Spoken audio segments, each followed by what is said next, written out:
많았습니다. 어떤 주식 투자가는 1년 동안 번 이익이 하루아침 24일 날 다 이렇게 사라졌다라고 말하는 걸 봤습니다.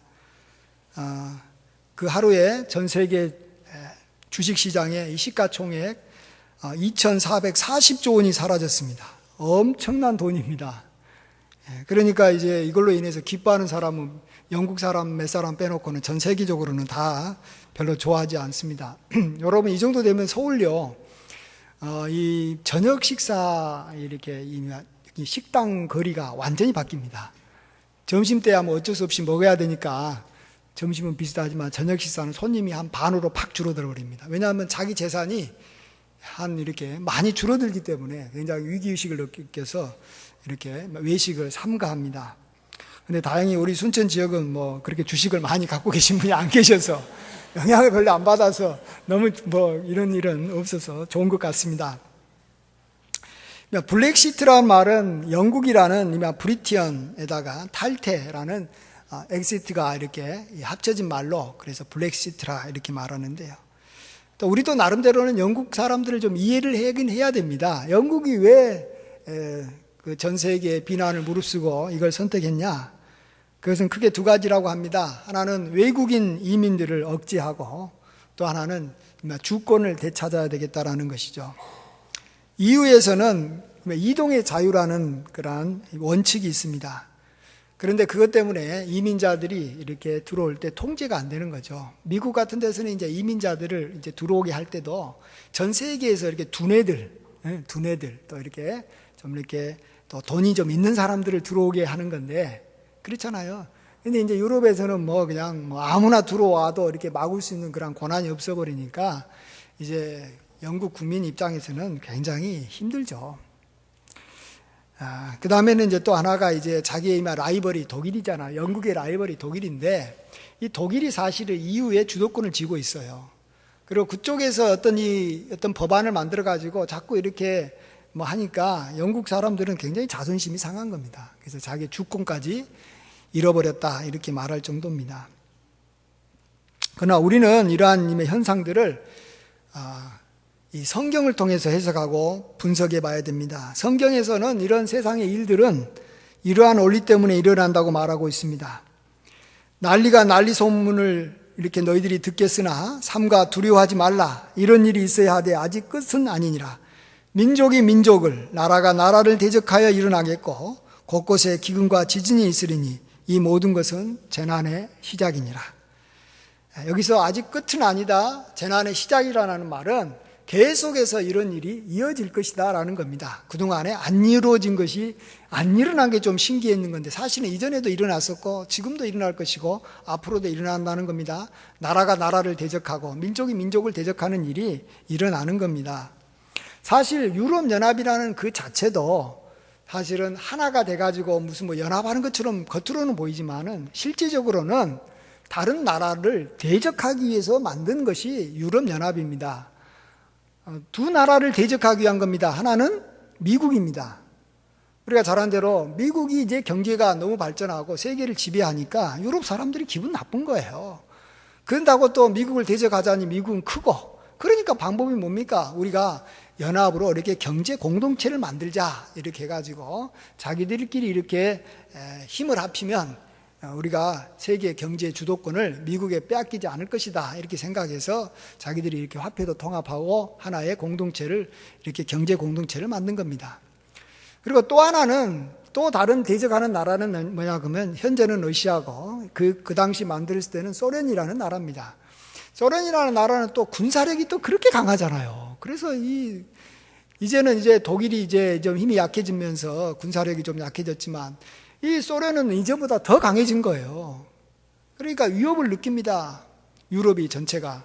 그랬을 때 그들이 이렇게 우리가 군사력으로 힘을 합해서 소련을 대적하자라는 거예요. 제가 이 앞에 동유럽 갔을 때 이 폴란드하고 이렇게 헝가리를 가는데 이 버스를 타고 가는데요. 하늘에 막 작은 비행기들이 막 쉴 새 없이 막 날아드는 거예요. 저게 뭔가 이렇게 해서 이제 이 안내하는 우리 선교사님한테 물어보니까 저것은 여기가 나토 비행기라는 거예요. 나토 전투기인데 지금 여기가 그 EU의 일종의 지금 국경선이에요. 그러니까 국경선 지금 비행기가 이렇게 위에서 되게 시찰하고 있는 거예요. 그러니까 러시아하고 그 동맹국가의 이마 동태를 살피고 있는 거예요. 여기 나토국이라는 것은 여기에 이제 미국까지 들어온 거예요. EU 국가에다가 미국까지 합세해가지고 이제 러시아를 이렇게 대항하려고 이렇게 만든 이 군사 동맹체가 나토인데 그러는 거예요. 그래서 이렇게 다른 나라들이 이제 러시아의 그런 위협에서 좀 이렇게 같이 대처하다 보면 이제 군사비도 전략이 되고 평안하니까 그렇게 한 겁니다. 근데 이제 그런 식으로 하다 보니까 이제 또 유럽 내에는 또 다시 테러가 생긴 거죠. 이제 이동이 자유로워지면서 이제 안으로 들어와가지고 난리치니까 이제 이만 국경선만 이렇게 잘 막으면 될 줄 알았더만 그게 아니죠. 이게 뭐 나라 일이라는 게 그렇게 쉽지가 않습니다. 어쨌든 간에 이 나라들은 다 자기 나름대로 어떤 이익된다라는 것이 있으면 함께 뭉치기도 이렇게 뭉치기도 하고 또 이익이 된다라고 하면 또 대적하기도 하는 겁니다. 이건 굉장히 철저합니다. 우리나라도 뭐 일본하고 관계에 있어서는 뭐 땅 저기 한 치도 양보 안 합니다. 절대 양보할 수가 없는 겁니다. 그것 때문에 이렇게 나라는 나라를 대적하게 돼 있고 민족은 민족을 서로 대적하는 그러한 일들이 앞으로도 계속 있는 겁니다. 그래서 우리가 알아야 될 것은 EU가 생긴 것도 나라와 나라를 대적하기 위해서 생긴 거고 또 이렇게 영국이 이렇게 막 갈라지는 것이라든지 또 영국이 갈라지는 것을 또 다른 EU가 막 안 된다고 하는 것은 다 보면 자기 나라 이익 때문에 그러는 거예요. 영국이 떨어져 나가면 손해보는 것 같으니까 그러는 거예요. 그러니까 우리는 딱 이렇게 보고 그냥 하나님 말씀대로 세상이 움직이고 앞으로도 영원히 이렇게 움직이겠구나 이렇게 보고 너무 이런데 두려워하거나 또 마음이 이렇게 흔들려서는 안 되는 겁니다. 오늘 본문 보시면 어떤 부자가 주님과 대화하다가 자기도 이제 손해볼 것 같다는 생각이 들어가지고 굉장히 이미 근심한다라는 내용이 나옵니다. 부자 관리와 주님이 이렇게 대화를 나누는데 이 처음부터 대화가 꼬이기 시작합니다. 그는 주님께 찾아와서 선한 선생이여 내가 무엇을 하여야 영생을 얻겠습니까? 이렇게 질문을 했는데 주님은 야 내가 왜 나를 선하다 하느냐? 하나님 외에는 선한 이가 없다 이렇게 말합니다. 벌써 주님께로 왔을 때 이 말이 서로 틀렸기 때문에 그런 겁니다. 서로 말이 안 되는 말을 하는 거예요. 선하다는 거하고 영생을 얻는 거하고는 서로 간에 양립할 수 있는, 함께 좋아할 수 있는 말이 아닌 것입니다. 이 부자는 자기 자신을 굉장히 선하다고 여겼던 것이 확실합니다. 왜냐하면 그것을 확인해 볼 수 있는 말이 있는데 그 다음에 예수님께서는 계명을 이야기합니다. 계명에 뭐가 있었습니까? 도둑질하지 말라, 간음하지 말라, 거짓 증언하지 말라, 부모를 공경하라. 자, 이 계명들을 지키면 선한 사람인 거죠. 맞죠? 계명을 어기면 선하지 않는 사람입니다. 근데 이 계명들을 이야기하자 이 부자 청년은, 부자 관리는 바로 나는 어려서부터 이 계명을 다 지켰습니다 이렇게 말합니다. 이 말은 무슨 말입니까? 나는 선하다 이런 뜻입니다. 선하다는 게 별거 아닙니다. 계명을 지켰다라고 자기가 스스로 생각하고 있으면 자기는 선한 사람이라고 생각하는 거고, 내가 계명을 지키고 있지 않다라고 생각하면 나는 선하지 않다라고 생각하는 사람이죠. 자, 그렇게 되면 이게 선한 사람에게는 영생이 주어지지 않는 거예요. 영생은 우리가 잘 아는 대로 하나님이 주는 것이지 우리가 선을 행해서 영생을 얻는 거 아니지 않습니까? 영생은, 생명은 하나님께 속한 겁니다. 근데 하나님께서는 누구에게 생명을 주기를 원합니까? 선한 사람에게 주기를 원합니까? 아닙니다. 자기가 선하지 않고 죄인이다라고 고백하고 구주로 오신 예수님을 믿는 사람에게 하나님께서는 영생을 주기를 기뻐하시는데 이게 서로 안 맞는 거예요. 지금 이거 부자 관리는 자기는 선하다고 생각하고 계명을 다 지켰다고 생각해서 선하다고 생각하고 그러면서 영생을 얻겠다고 하니까 이제 예수님께서는 그로 하여금 너가 생각한 만큼 너가 선한 사람이 아니다라고 말해줘야지만이 그가 영생을 얻게 되기 때문에 예수님께서 이제 취하는 방법이 한 가지 있습니다. 또 다시 계명을 이야기하는 거예요. 선한 계명을 이야기했을 때 못 지키면 그가 선하지 않는 거죠. 죄를 짓는 거죠. 근데 예수님이 지금 이제 이 부자 관리에게 준 계명은 부자는 도저히 지킬 수 없는 그런 계명을 주십니다. 그게 뭡니까?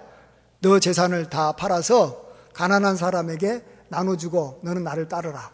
그리고 하늘에서 그러면 이제 보화가 있을 것이다. 이렇게 말합니다.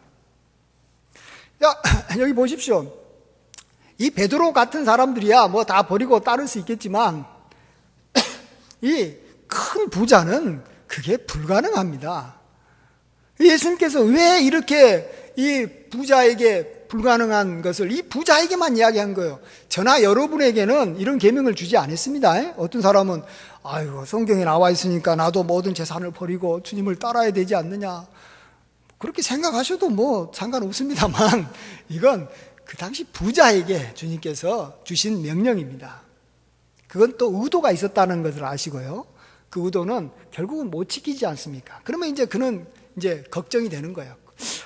나는 계명을 어려서부터 다 지키는, 그래서 나는 선한 사람인 줄 알았더만 주님께서 하신 계명도 뭐 전혀 틀린 건 아니잖아요. 하나님께서는 가난한 사람을 도와주는 것이 뭐가 나쁩니까? 그것도 재산 많이 도와주면 더 좋은 건데 내가 도저히 그걸 못할 것 같아. 그러니까 이제 걱정이 되는 거예요. 이런 것은 동시에 그로 하여금 내가 선한 사람이 아니구나 하는 것을 깨닫게 해주는 그러한 과정인 것입니다. 우리 이것을 우리도 아시고 우리가 하나님의 계명을 볼 때마다 내가 이 계명을 다 지켰다고 생각하면 안 됩니다. 내가 지킬 수 있는 것은 지켰겠지만 내가 지킬 수 없는 계명은 내가 못 지키고 살아가는 것이 우리들입니다. 그래서 우리는 하나님 앞에 죄인인 것이고 그런 마음을 가지고 하나님 앞에 나아가면 하나님께서 우리에게 영생을 주시는 겁니다. 그리고 또 한 가지 이 사람이 자기가 죄인이라는 걸 알 수 있었던 것은 자기가 봤을 때는 예수님이 정말로 선한 선생이라는 거예요. 정말로 예수님 보니까 모든 계명을 지킨 것 같아요. 하나님의 선지자고 대단한 분이에요. 근데 예수님은 자기 자신을 뭐라고 말합니까? 너가 왜 나를 선하다 하느냐? 하나님 한 분 외에는 선한 자가 없느니라. 이렇게 말해버리니까 아니 내가 봤을 때 가장 선하다고 생각하시는 이 선생님이 본인이 그걸 부인해버리는데 자기가 선하다는 말을 할 수가 없는 거예요. 이 관리가 예수님보다 선할 수는 없는 거 아닙니까? 근데 이 예수님이 자기는 선하다 안 하니까, 선하지 않다라고 하니까 할 수 없이 이 관리도 내가 선하지 않는가 보다라고 생각할 수밖에 없는 겁니다. 사실 예수님은 정말 하나님으로 선하신 분입니다. 그럼에도 불구하고 이렇게 말씀하신 것은 이 관리로 하여금 자기 자신이 지금까지 생각했던 것이 잘못될 수도 있다는 것을 알려주려고 그런 것입니다. 이때 우리도 한번 생각해 보십시오. 여러분 선하십니까? 악하십니까? 헷갈리십니까? 네, 정확한 건 헷갈린다는 것입니다. 왜냐? 나는 선하기도 합니다. 그런데 보면 악하기도 합니다.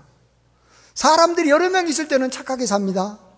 그러나 은밀한 곳에 있을 때는 악하게 삽니다. 헷갈립니다. 이럴 때요, 이것만 생각하십시오. 이번에 이미 롯데그룹에서 이 신동빈이라는 이 회장하고 신동주라는 형님하고 경영권을 가지고 뒷방 싸우고 있습니다. 죄송합니다. 말이 좀 이상해서. 이번에 일본에서 주주총회를 또 했는데 또 이 신동빈이라는 이 동생이 또 경영권을 얻었습니다. 근데요, 이 경영권이요, 이 경영권을 놓고 이게 주주들을 이렇게 주식 수로 이제 대기를 하는데 주식 수가 1%만 많아도 모든 경영권을 갖습니다. 49대 51이 되면 49를 갖고 있는 사람은 주식으로 인한 배당금만 받을 뿐이지 경영권은 51%에게 다 넘겨주는 것입니다. 우리 이것을 아셔야 됩니다. 우리 마음속에 선한 게 있긴 있습니다. 그게 한 49%가 된다고 할지라도 우리 속에 있는 악은 1%가 조금 넘습니다. 그거에 비해서. 근데 그 1% 때문에 우리는 악의 지배를 받는 겁니다. 내가 꼼짝을 못하는 거예요. 그 주식 1% 더 갖고 있는 사람한테 아무것도 못하는 거예요. 이번에도 영국이 블랙시트를 이렇게 국민들이 선택했을 때 그곳에 남자라고 하는 사람 굉장히 많습니다. 어느 정도만 많습니까? 48.1%나 됩니다. 이건 거의 50%입니다. 그냥 이리저리 따져보면 50%다 그래야 할 정도입니다. 그러나 그 서로 간에 3%도 안 된 그 차이 때문에 이건 그들은 이건 탈퇴라고 하는 것이 국민의 뜻인 것입니다. 그 방향으로 나아갈 수밖에 없는 겁니다. 그렇지 않고 야 이게 너무 차이가 안 나니까 다시 하자 이렇게 하면은 기본 원리가 깨져버리는 겁니다. 그럴 수는 없는 겁니다. 우리들 마음속에 선한 마음이 없는 것은 아닙니다. 그러나 하나님께서는 우리를 보고 의인은 없나니 하나도 없고 다 치우쳐 악을 행하고 다 하나님 앞에서는 이렇게 죄인이다라고 말하는 것은 바로 이 우리 속에 있는 악이 훨씬 우리보다 조금 더 강하기 때문에 그런 것입니다. 많이 강하지는 않습니다. 우리가 그걸 인정해 줘야 됩니다. 그만큼 우리는 굉장히 불안한 존재입니다. 이건 예수님 믿고 나도 마찬가지입니다. 그래서 예수님 믿고 나도 우리 안에 오신 성령님을 우리가 강하게 붙잡으면 선을 행할 수 있지만 조금이라도 마음을 느슨하게 풀어버리면 금방 다시 악이 우리를 지배하게 해서 우리로 하여금 또 죄짓게 하고 또 우리 더러운 짓을 하게 되는 것입니다. 그만큼 우리는 항상 껴있어야 되는 존재라는 것이죠. 그래서 우리가 벌써 예수님의 은혜로 구원받은 거 아닙니까? 이게 얼마나 큰 은혜입니까?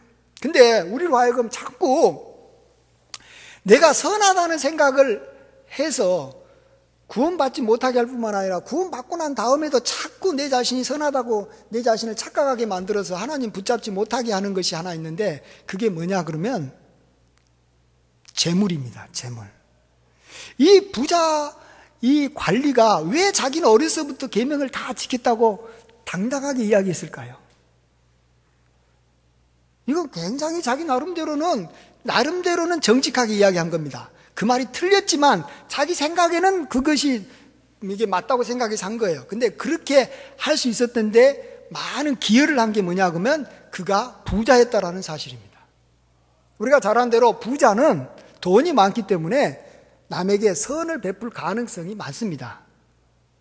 안 그렇습니까? 부모를 공경하라는 계명을 누가 지키기 쉬울까요? 부자는 훨씬 지키기가 쉬운 겁니다. 간음하지 말라는 것도 부자는 지키기가 물론 그건 좀 어려울 수도 있지만 그래도 지키기가 쉽습니다. 특별히 도둑질하지 말라는 계명은 누가 더 잘 지킬 수 있을까요? 당연히 부자들이 잘 지키죠. 도둑질 하지 말라는 계명은 가난한 사람들은 굉장히 쉽게 어기게 됩니다. 왜요? 먹고 살아야 되는데 도둑질 안 하면 안 될 상황이 되면 도둑질 안 할 사람이 누가 있습니까? 그리고 이 가난한 사람은 이 선을 베풀 만한 능력이 없어요. 그리고 맨날 남한테 가가지고 아쉬운 소리 해야 되고 좀 이렇게 돈 조금만 준다 그러면 그냥 나쁜 짓도 그냥 할 수밖에 없는 상황들이 많습니다. 그래서 대체적으로 가난한 사람들은 자기가 선하다고 생각하지 않습니다. 그래서 복음은 누구에게 전해진다고요? 가난한 사람에게 전해진 이유가 거기에 있는 겁니다. 그렇다라고 가난한 사람들이 다 복음을 받아들이냐? 그건 아니에요. 가난하게 살다 보니까 자기 자신이 선하지 않고 죄인이다라고 여기고 있는 사람에게만 복음이 전파되는 것이고 또 부유하다고 해가지고 다 자기가 복음을 통해서 구원을 못 받는 게 아니라 부자 중에서도 자기가 이렇게 그럼에도 불구하고 내가 이렇게 선을 베푸는 것은 내가 선해서 베푼 게 아니라 나도 부자인데 부자로서 좀 살려면 어쩔 수 없이 가난한 사람들한테 좀 나눠주지 않으면 내가 갖고 있는 기득권이 유지가 안 되겠다. 보십시오. 옛날에 부자들이 막 횡포를 부리니까 공산주의 사상으로 부자들 다 죽었잖아요. 죽여버리잖아요. 그러니까 아이고 가난한 사람들한테 내가 선을 베푸는 것은 이건 나의 의무다. 내가 선해서라가 아니라 그렇게 하는 것이 내가 공장이 제대로 돌아가는 방법이고 내 재물을 지키는 방법이기 때문에 울며 가장 먹기 싫어 내가 선을 베푼다. 이렇게 생각하는 사람은 자기 자신이 여전히 선하지 않다고 생각하기 때문에 그 사람은 하나님으로부터 이렇게 구원을 받는 것입니다. 부자들은 꼭 그렇게 생각해야 되는 것이지 내가 좀 이렇게 막 남들보다 선을 좀 많이 베푼답시고 내가 좀 선한가 보다 이렇게 생각했다가는 정말로 사람들한테 좀 칭찬받을지 모르지만 너무나도 소중한 것을 잃어버리고 참 힘들게 살 수밖에 없는 것입니다. 근데 여기 보십시오. 그 다음에 또 어떤 사람이 문제냐 그러면 이 베드로가 또 문제예요. 옆에서 딱 보고 있다가 이제 부자 관원은 이제 돈이 많으니까 그냥 이렇게 주님을 이렇게 떠나는 거예요. 자기 재물을 버리지 못하고. 그러니까 베드로가 다 옆에 서가지고 주님 보십시오. 우리는요 모든 재물을 버리고 주님을 따랐습니다. 정말 이 보십시오. 이 베드로가 부자였으면 그랬겠습니까? 갈릴리 있는 사람들은 부자여봤자 예루살렘에 산 부자에 비하면 세 발의 피입니다. 갈릴리 부자가 무슨 부자도 아니고, 물론 자기도 좀 어부이기 때문에 배 한 척 있긴 있었지만 그건 아무것도 아니죠. 갈릴리 있는 사람들은 다 버릴 수 있죠. 그까짓 거. 주님께서 늘 내가 주님을 따라가는 그러한 것만으로 권위가 있으니까. 자기는 칭찬받으려고 했지만 주님은 그렇게 말하지 않습니다. 주님은 뭐라고 말합니까? 우리 오늘 여기 18장 29절 보시면 내가 진실로 너에게 이르노니 나라를 위하여 집이나 아내나 형제나 부모나 자녀를 버린 자는 현세의 여러 배를 받고 내세의 영생을 받지 못할 자가 없느니라. 여기서 포인트는 현세의 여러 배를 받는다는 겁니다. 그러면 누가 이익 본 겁니까? 베드로가 이익 보는 짓을 한 겁니까? 주님이 이익 본 겁니까? 이건 주님은 완전 손해보는 일을 한 겁니다. 베드로가 하나님 나라를 위해서 집도 좀 버리고 자녀도 좀 버리고 부모도 좀 버렸는데 현세에서 여러 배를 받아버리니까 베드로는 횡재한 거죠. 횡재한 거죠. 보십시오. 여러분이 정상적인 사람이라면 자기 아내가 자기하고 결혼하고 싶어서 정말로 부모를 버렸어요. 정말로 사랑했던 부모하고 관계도 끊고, 또 그러다 보니까 부모가 자기한테 주고자 하는 상속분도 다 포기를 했어요. 그러다 보니까 자기 형제 자매들도 다 자기에게 이제 막 등 돌리네. 오직 남편 한 사람하고 결혼하려고 로미오 줄리엣처럼 이렇게 했어요. 그래서 결혼했다고 합시다. 그런데 이 남편이 어느 날 이 사업을 해가지고 큰 부자가 됐습니다. 그러면 이 남편은 어떻게 할 것 같아요? 자기 아내에게 모든 걸 버리고 왔던 자기 아내를 위해서 정말로 최고로 것으로 입혀주고 이렇게 그를 이렇게 환대할 겁니다. 그것만 할 것 같아요? 이 아내가 누구를 잃었습니까? 자기 때문에 부모를 잃은 거 아닙니까? 형제를 잃은 거 아닙니까? 친구를 잃은 게 아닙니까? 그러니까 자기의 돈을 가지고 장인 장모님 찾아가가지고 드리면서 제발 화해 좀 해달라고, 우리 아내랑 같이 잘 지내게 해달라고 해야죠. 그게 정상 아닙니까? 그리고 형제 자매들한테 돈 막 쓰면서 이제는 아내를 용서해달라고 해서 화목하게 만들어주는 거예요. 사람도 하물며 그렇게 하는데 만군의 여호와 하나님께서 자기 나라를 위해서 집이나 형제나 자식이나 전토를 벌인 자가 여전히 집도 없고 여전히 형제도 없고 여전히 부모 관계 안 좋으면 그런 하나님 저는 안 믿습니다. 저는 그런 하나님 안 따라갑니다. 그런 하나님은 무능한 하나님인 것입니다. 여러분, 이단과 일반 교회와의 차이가 어디에 있는지 아십니까?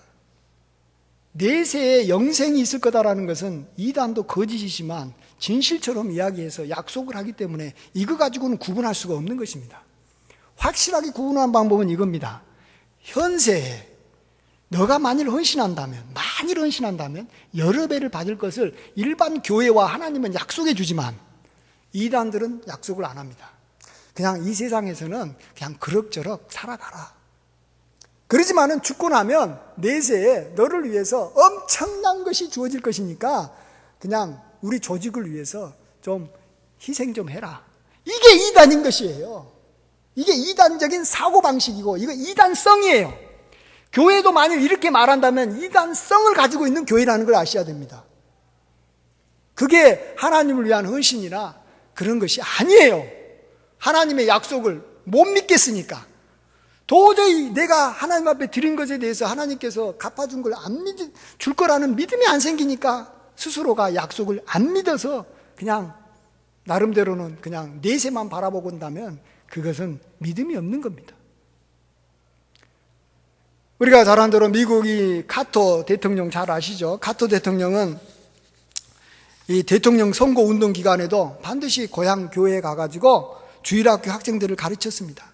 지금 대통령 선거 기간이니까 이 대통령 후보자에게 이 기자들이 따라가가지고 온 동네가 막 기자들로 야단법석입니다.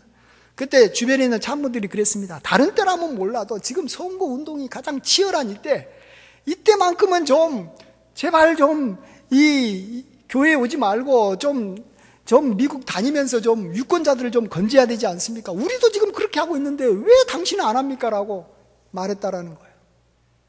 이건 세상에서 하는 이야기입니다.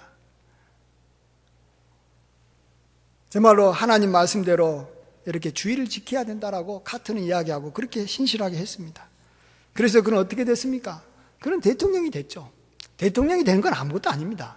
중요한 건 대통령이 끝나고 난 다음에도 그 애는 계속해서 정말 인기 있는 대통령으로 이미 특사로 여러 일들을 많이 한 사람으로 하나님께서는 세워주지 않았습니까? 그리고 우리가 잘 아는 대로 작년에 그가 암에 걸렸는데 하나님께서 그에게 좋은 치료제를 이렇게 알게 해주셔가지고 그 치료제로 암도 낫고 지금 92세지만 이렇게 건강하게 선한 일을 하고 있습니다. 지난 주일 제가 명성교회 설교를 들었습니다. 제가 주일 설교를 들을 때 김삼환 목사님이 간증하는 내용이 하나 있었습니다. 이 이야기는 몇 번 제가 들은 이야기입니다. 그러나 또 지난주에 특별히 주일 설교 때 했기 때문에 기억나서 말씀드리는데, 그분이 이제 전도사로 이제 있다가 이제 군에 간 군 생활 이야기였습니다. 그가 간 곳은 강원도 양구라는 그런 최전방인데, 우리가 잘 알듯이 그것은 너무 추운 곳입니다. 영하 21도까지 떨어지는 곳인데, 그가 이제 그곳에서 취사반에 이제 배치를 받았습니다. 취사반에 배치를 받아서 앞치마를 두르고 이제 머리에는 이제 이런 그 두건을 써야 되잖아요. 취사반들은. 그래가지고 김삼환 목사님 맨날 그 설교할 때마다 이 두건을 쓰고 합니다. 그래가지고 이제 막 이 취사반은 다른 사람들이 6시에 기상이지만 한 4시쯤 일어나서 이제 또 해야 되고, 또 이렇게 일반 사병만 하는 게 아니고 이렇게 또 장교는 또 따로 또 만들어가지고 또 좋게 만들어서 해야 되니까 굉장히 힘들고 어렵다라는 것입니다. 근데 어느 날 이제 모든 이 중대원들을 다 이렇게 중대별로 운동장에 모이게 해가지고 이 3군단 이 참모장 이 숙소에 파견할 그런 사병을 뽑는다는 거예요. 근데 참 신기하게도 자기가 그 한 7, 80명 있는 데서 다시 또 한 10명 모은데 자기가 뽑히고 2명까지 자기가 되더만 자기가 결국은 딱 된 거예요. 그래서 막 그날로 바로 그냥 이발하고 옷 다 갈아입고 이제 찝자 타고 이제 3군단 이 참모장 이 숙소로 이제 들어갔답니다. 참으로 그 당시에는 쇠고기 국물만 먹어도 아주 대단한데, 거기는 쇠고기 국을 먹고, 국물이 아니고 국을 먹고 쌀밥까지 먹을 수 있는 곳이었답니다. 그런데 그가 그곳에서 도착하자마자 꼭 물어보고 싶은 것이 있었답니다. 제일 먼저 주일날 나 교회 갈 수 있습니까? 그러니까 이 참모장이 화가 나가지고, 야, 나는 주일마다 나는 서울 올라가야 된다. 너가 이곳에 온 목적은 내가 서울 올라가는 동안에 전화 받을게 하기 위해서 이곳에 왔는데 너가 어떻게 그 시간에 교회 간다 그러냐? 다른 날은 몰라도 절대 주일날은 교회 갈 수 없다. 이렇게 한마디로 딱 이야기한 거예요. 그러니까 이 김상환 목사님은 바로 그때부터 정말로 기도에 들어갔답니다. 하나님, 나 다시 취사병으로 보내주세요. 이런 기도가 쉬운 게 아닙니다. 나 정말로 이곳이 편한다는 건 알지만 이곳에 있어서는 내가 예배 못 드립니다. 자기는 그동안 예배 드리려고 군대에서 그렇게 많이 빠따 맞고 그렇게 고생해서 이제 좀 군대 분위기가 예배 드릴 수 있는 분위기로 만들어 놨는데 주일날 다시 예배를 못 드린다는 것이 너무 서러웠던 겁니다. 그래서 밤새도록 기도하다가 그 다음날 아침에 이 참모장이 이렇게 출근하는 것도 배웅도 못하고 그냥 계속 잠만 잤답니다. 아침에 일어나 보니까 허연한 거예요. 근데 갑자기 또 전화가 온 거예요. 참모장한테. 근데 참모장한테 전화를 받을 때 안녕하세요, 정신이 없어서 그렇게 말한 거예요. 우리 군에 갔다 온 우리 형제들 이렇게 말하면 될까요? 안 되잖아요. 충성, 이병, 김삼환 이렇게 해가지고 해야 되는데 자기가 못한 거예요. 그러니까 그냥 참모장이 화를 내더만 바로 부관 바꿔달라 그래가지고 바로 그날로 그냥 쫓겨버린다는 거예요. 그러니까 이제 자기를 이렇게 데리러 왔던 이 장교가 다시 또 자기를 이렇게 찝차에 태워가지고 다시 자기 옛날 부대로 보내면서 야, 너 정말 마음 굳게 잡아라. 이런다고 해가지고 뭐 탈영하거나 자살하려고 하면 안 된다. 자기를 위로해 주는 거예요. 그러나 자기는 속으로 그렇게 기뻤다라는 거예요. 왜? 하나님께서 내 기도를 하루도 되기도 전에 응답해 주신 거라는 거예요. 와, 그래서 자기는 기쁘게 그거 와가지고 주사병으로 또 다시 이렇게 이렇게 하고 열심히 밥을 하고 이렇게 살았다는 그런 이야기입니다. 여러분 보십시오. 하나님을 위해서 편안한 자리 포기했습니다. 하나님께서 어떻게 그분을 대우하십니까? 여러 배로 갚아주십니까? 하나님은 그런 분이 아닙니다. 핍박을 받되 100배 이상으로 갚아주신 분입니다. 여러분, 주님의 사람들 중에 좀 잘 먹고 잘 사는 분이 있으면 그것만 보지 마십시오. 하나님은 공의로우신 분이시고 약속을 지키신 분입니다. 그분이 젊었을 때 또 평상시 때 얼마나 하나님에게 많은 것을 드렸으면, 하나님의 나라를 위해서 얼마나 많은 것을 버렸으면 하나님께서 저렇게 축복해 주실까? 나도 하나님 나라를 위해서 버릴 수 있는 기회가 온다면 나도 좀 버리게 해주십시오. 기회 좀 주십시오. 이런 기도 제목을 가지고 하나님 앞에 나가야 되는 것입니다. 하나님은 우리 거 하나도 아쉬워하시는 분이 아닙니다. 하나님은 맨날 손해만 보시는 분입니다. 우리는 하나님과 연관해서 가면 맨날 이익만 보는 거예요. 어느 나라든 어느 국가든 영국이든 유럽이든 프랑스든 미국이든 절대 손해보는 짓은 한치도 안 하는 것입니다. 우리 개인도 안 그런 것 같습니까? 겉으로는 뭐 자비를 베푸는 것 같아도 손해보는 짓은 절대 안 합니다. 물질적으로는 손해를 봐도 명예는 얻으려고 하는 것입니다. 명예도 잃고 물질도 있는 그런 짓은 절대 안 합니다. 그러나 하나님은 정말로 아낌없이 우리를 위해서 주시는 분이십니다. 우리가 그분 앞에 나아갈 때 베드로처럼 건방지게 나아가서는 안 된다는 걸 아셔야 됩니다. 내가 주를 위해서 다 버렸으니까 주님 나 좀 알아주십시오. 목사님 저 교회에 헌금 이렇게 했어요. 나 이렇게 봉사했어요. 목사가 알아줘서 뭐 하게요? 목사가 뭐 여러분한테 뭘 해줍니까? 잘했다 칭찬 그 한마디 듣고 싶어서 그러세요? 그러지 마세요. 하나님 바라보세요. 하나님은 우리에게 여러 배로, 현세에 여러 배로 갚아주시는 거예요. 그리고 이것을 여러 배로 갚은 것을 경험한 사람은 내세에 영생 받는 것을 걱정할 필요 없어요. 현세 여러 배로 못 받은 사람들이 내세에 내가 영생 받을까 걱정 좀 하셔야 돼요. 뭐가 더 쉽습니까? 내세 영생 받는 게 쉬워요? 현세에 여러 배로 하나님으로부터 보상받는 게 쉬워요? 영생이란 게 뭐 이게 쉬운 것입니까? 천국은 얼마나 아름다운 것입니까? 가장 쉬운 것은 내가 이 땅에서 주님을 위해서 좀 버렸는데 주님께서 좀 갚아주신 거예요. 그것도 100배로 갚아주시는 거예요. 그건 아무것도 아닌 겁니다. 하나님께서는 그것이 간단한 문제예요. 하나님께서는 쉬운 문제예요. 그래서 우리가 그것을 반드시 이 땅에서 경험해 가기를 소망해야 되는 거예요. 그런 사람 치고 내세에 대해서 걱정한 사람 내가 한 사람도 본 적이 없습니다. 그러나 이 땅에서 하나님으로부터 자기가 뭐 좀 기도응답이나 복을 못 받아보는 사람은요 100% 내세에 대해서 염려합니다. 아무리 성경 구절 가지고 예수님 믿으면 천당 간다라는 이야기 아무리 해도 못 믿어요. 왜? 믿음이 없으니까. 기본적인 믿음이 없으니까 그러는 거예요. 가장 기본적인 믿음은 하나님께 나아가는 자는 반드시 그가 계신 것과 자기를 찾는 자들에게 상 주신 이심을 믿는 것이에요. 그러나 이 상은 현세의 상이에요. 당연히 현세의 상이 있는 것이면 그 어려운 내세에도 우리가 소망할 수가 있는 겁니다. 우리가 정말 이런 하나님의 약속을 우리가 믿음이 없다라고 자꾸 이렇게 왜곡시키지 마시고 내가 믿음이 없어도 하나님 말씀은 그대로 이루어집니다. 이렇게 바라보고 꼭 여러분이 이렇게 하나님 앞에 드릴 수 있는 기회가 있으면 드려서 30배, 60배, 100배로 결실하는 귀한 복을 현세에 누리시는 귀한 은혜가 함께 하시길 주의 이름으로 축원드립니다. 아멘. 모든 영광 홀로 받아 주시옵소서. 주님은 모든 것이 주님께 속했음을 고백합니다. 크고자 하는 자와 높이는 자를 마음껏 높이시는 아버지 하나님, 우리들도 높여주시고 하나님의 살아계심을 경험케 하여 주시옵소서. 예수님의 존귀하신 이름으로 기도하옵나이다. 아멘. 우리